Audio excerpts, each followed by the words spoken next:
Richard Southern joins us again to chat about some of the day's more interesting story. And Richard, we're learning today that William Shatner will go boldly where no man his age has gone before. Okay, this is cool. This is nuts. Like Captain Kirk is going to space for real, Melissa. William Shatner is going to orbit on Jeff Bezos' rocket. How wild is this? Some pretty cool stuff for sure.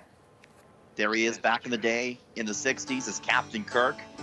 Today, William Shatner, a Canadian native no less, is 90 years old, and he's going to go up in that rocket there that Jeff Bezos went up to space in July. That's his New Shepard rocket. Bezos has his own space tourism company.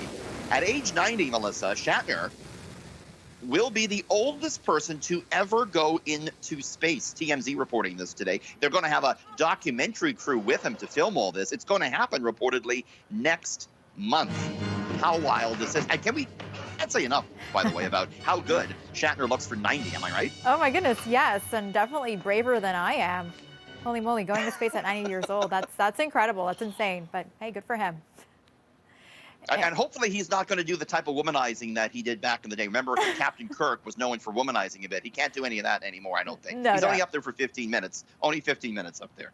Okay, now speaking of space, after the Pentagon officially released videos of UFOs, the government is considering setting up a permanent office to investigate these sightings.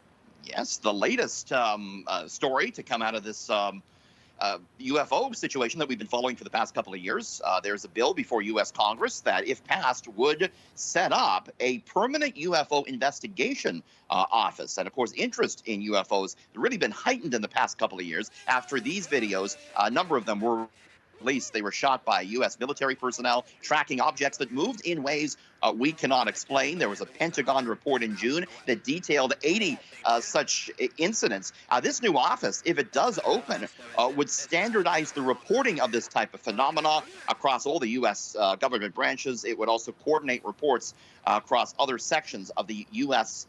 federal government. Maybe Shatner will see some of those when he's up in space. You never know. Perhaps, right? Perhaps. Now, scientists and engineers in the U.S. have created what is now the smallest flying structure humans have ever built. Yeah, maybe a little scary, this. I don't know. I'm going to show it to you. It's a little tiny microchip that they put wings on. Hard to see the scale right there, but these things are super, super tiny. They call it a Microflyer.